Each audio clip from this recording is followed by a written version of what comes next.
At 2:17 in the morning, Daniel Mercer stood in the middle of a dark bedroom, listening to someone walk across the floor above him. One step, then another, then another.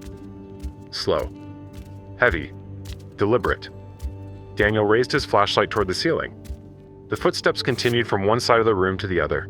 Behind him, Leah whispered, "That's exactly what it does." Daniel didn't answer. He took one step toward the bedroom door. Above him, another step. Daniel stopped. The footsteps stopped. He looked at Leah. Then he moved again. The footsteps moved with him. One step above for every step below. Daniel reached the hallway. The sound followed directly overhead. Then it stopped. Daniel stared at the ceiling. There was nothing above it. No bedroom. No hallway. No stairs. The house didn't have a second floor. 3 nights earlier, Daniel had been sitting at his kitchen table with a laptop, a cup of coffee that had gone cold, and 47 unread emails from listeners of his small paranormal podcast. Most were exactly what he expected. Blurry photographs, strange lights, faces in windows that turned out to be reflections, sounds in walls that were usually mice, pipes, or old heating systems. Daniel liked those cases. He liked finding explanations. It was one of the reasons he had started the podcast. Years earlier, something had happened to him that he had never been able to explain. Since then, he had spent an unreasonable amount of his life trying to prove that nearly everything strange eventually became ordinary once you looked closely enough. Then he opened an email from a woman named Leah Warren. The subject line read, "Footsteps above my bedroom. Please listen before you delete this." Daniel almost did delete it. Then he saw the attachment. An audio file, 41 seconds long. He put on his headphones. For the first 12 seconds, there was almost nothing. A faint refrigerator hum, whined against a window. Then, creak. Daniel leaned closer. A second creak followed. Then a third. Footsteps, not scratching. Not the rapid movement of an animal. The sound had weight. Heel, toe, heel, toe. Someone walking slowly across wooden flooring. Daniel counted 9 steps, then silence. 3 seconds later, 3 soft knocks. Daniel replayed it. Then again, the footsteps were evenly spaced. Human pace. He opened Leah's email again. The last line said, "I live in a 1-story house. There is no upstairs." Daniel called her. Leah answered immediately. She was 34, worked from home doing medical billing, and had bought the house 7 months earlier. A simple ranch-style home outside a small town in western Oregon. 1 floor, 3 bedrooms. Low-pitched roof, no usable attic. The sounds had started 11 nights earlier. Always sometime after 2 in the morning. Always above the bedroom. At first she thought raccoons had gotten into the roof. A pest control company inspected it. Nothing. No entry points. No droppings. No damaged insulation. Then Leah began recording the sounds. "Do they happen every night?" Daniel asked. "Almost. Same time?" "Close. Did they move around the house?" There was a pause. "At first, no." Daniel noticed the way she said it. "At first? They've started going farther." "How far?" "Last night they followed me into the kitchen." Daniel looked back at the waveform on his laptop. "What do you mean? Followed you?" "When I walked out of my bedroom, the footsteps moved across the ceiling with me." Daniel said nothing. Leah continued, "I know how that sounds." "So do I." That was why, 2 days later, Daniel was standing in her driveway. The house looked completely ordinary. Beige siding. Small porch. 2 large trees in the front yard. 1 chimney. And absolutely no second floor. Daniel walked the perimeter before going inside. The roofline was low enough that any attic space would be little more than a crawl space between ceiling joists and rafters. He measured from the bedroom ceiling to the roof exterior. At its highest point, there might have been 3 feet of clearance. Above most of the bedroom, less than 18 inches. No one could stand there. Walking would be impossible. Daniel spent the afternoon checking everything he could think of. Plumbing, ductwork, loose fence, heating lines, tree branches, roof movement. He climbed onto a ladder and examined the gutters. Nothing. Inside, he removed the bathroom exhaust vent and pushed a small inspection camera into the ceiling cavity. The tiny screen showed wooden trusses, insulation, electrical wire, and dust. Exactly what should have been there. Daniel moved the camera farther. 6 feet, 8, 10. Nothing. Leah stood below him, so far you've got a very boring ceiling. Leah almost laughed. I would love a boring ceiling. Daniel pulled the camera back, then stopped. Wait. He pushed it forward again. Something had caught his eye. The insulation beneath the camera was compressed. Daniel adjusted the light. There were several depressions running through it. One, then another, then another.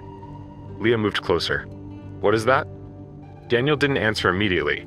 The depressions were roughly a foot apart, a straight line through the insulation. They almost looked like footprints. Except the space above them was barely 16 inches high. Daniel reached the camera farther. The impressions continued into darkness. Then the screen flickered. Daniel tapped it. The picture returned. For less than a second, something pale moved past the lens. Daniel jerked the camera backward. Leah gasped. What was that? I don't know. You saw it? Something crossed the camera. Daniel replayed the recording, frame by frame. Insulation. Wood. Darkness. Then one blurred frame. Something pale. Possibly a piece of insulation close to the lens. Possibly not. Daniel played it again. He couldn't identify it. That evening, he set up 2 audio recorders. One in Leah's bedroom. One in the hallway. A camera pointed toward the bedroom ceiling. Another faced the hallway. Daniel placed a glass of water on a nightstand. If something heavy really moved overhead, vibration might disturb the surface. Then they waited. Midnight passed. 1 o'clock. 2. Nothing. At 2:14, Leah finally spoke. Maybe it knows you're here. Daniel looked at her. You'd be surprised how often people tell me that. Do you believe them? No. A floorboard creaked above them. Neither moved. Daniel slowly looked up. Another creak. Then another. The recorder's display jumped with each sound. Leah whispered, That's it. The footsteps moved across the ceiling. Daniel counted. 1, 2, 3, 4, 5, 6. They reached the far side of the bedroom. Stopped. Daniel picked up his flashlight. The footsteps started again. This time heading toward him. Daniel stepped backward. They continued. He moved into the hallway. The footsteps followed. Leah stayed in the bedroom doorway. Daniel stopped. Above him, silence. He moved 1 step. Creak. Daniel's expression changed. He stepped backward. Creak. Forward. Creak. The footsteps weren't simply walking through the house. They were matching him. Daniel walked faster. The footsteps accelerated. He stopped. They stopped. Then Daniel did something Leah hadn't expected. He ran. 3 quick steps down the hallway. Above him, the ceiling light flickered. Leah screamed.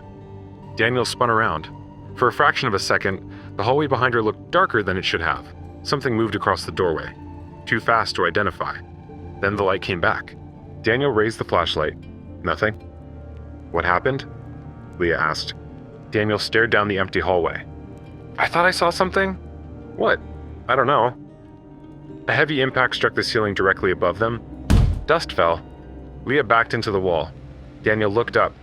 Another impact. Then another. Moving toward the bedroom, they followed beneath it. The sound stopped above Leah's bed. Daniel slowly entered. The glass of water on the nightstand was trembling.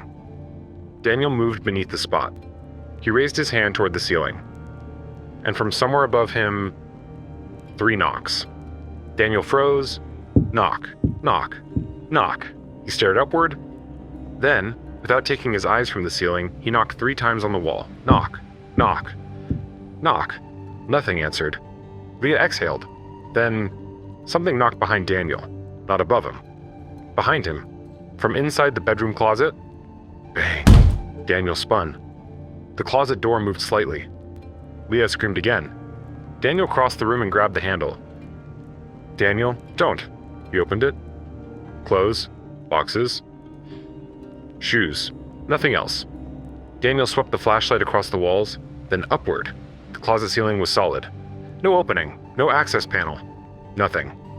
Daniel stepped inside. The audio recorder in the bedroom suddenly crackled. Burst of static. Then the footsteps started again. But this time, they weren't above the bedroom. They were above the closet, directly over Daniel. He looked up. The ceiling bowed downward slightly. Once, then again. As though weight had shifted onto it from above, Daniel stumbled backward.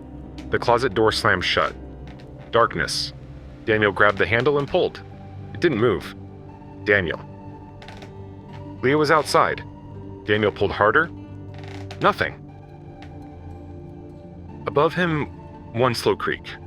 Then another. Something was moving directly across the tiny ceiling. Daniel shone his flashlight upward. A thin crack appeared where the ceiling met the wall. For 1 second, something touched the opening. Not a face. Not an eye.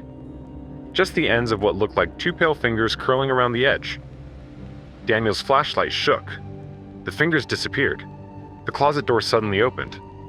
Daniel nearly fell into Leah. Neither spoke. They left the house. For several minutes they stood in the driveway staring at the roof. Nothing moved. No animal crossed it. No person climbed down. The roof was completely still. Then Leah whispered, "Listen." Daniel did. From inside the house, through the closed front door, footsteps, slowly moving from the bedroom toward the front hallway. Daniel backed away. The footsteps stopped at the other side of the door. For nearly a minute, nothing happened. Then the porch light turned off. Daniel and Leah stayed outside until sunrise. In daylight, Daniel inspected the closet ceiling. No crack. No damage. No fingerprints. Nothing. The ceiling cavity still measured less than 18 inches. The compressed insulation was still there, but the impressions Daniel had seen the day before were gone. Daniel packed his equipment. Before leaving, Leah asked him the question people always asked. So what was it? Daniel looked back at the house. I don't know. It wasn't an answer he liked giving, but it was the only honest one.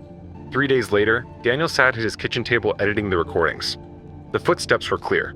The impacts were clear. Even the closet door slamming had been captured. He isolated the audio from the moment he had been trapped inside. Daniel listened, his breathing. Leah pulling at the handle. The footsteps overhead. Then silence. Daniel leaned closer. There was another sound buried beneath the recording, very faint. He increased the volume. A creak. Then another. Then another. Not footsteps moving across the ceiling. These were different. Daniel counted them. 12, evenly spaced. Each lower than the one before. Daniel replayed it. 12 creaks. Like someone walking down a staircase. The house had no stairs. Daniel opened the video from the hallway camera. At the exact moment, the closet door slammed, the camera image distorted. He moved through the frames one at a time. Leah standing outside the closet, hallway behind her, static. Another frame. Then Daniel stopped. Far behind Leah, just beyond the bedroom doorway, something dark stood partially concealed by the wall. Not enough to see a face. Not enough to see a body. Only a narrow shadow and what looked like part of a hand resting against the doorframe. Daniel stared at the screen. He advanced 1 frame. Nothing. He went backward. There it was. 1 frame. Daniel saved the image. He created a new folder on his laptop. For a moment, he considered naming it after Leah. Instead, he typed unexplained. Case 01. Then his email notification sounded. A new message had arrived. No subject. No text. Only an audio attachment. Daniel hesitated, then pressed play. For several seconds there was silence. Then, creak. A footstep. Another. Another. Daniel stopped the recording.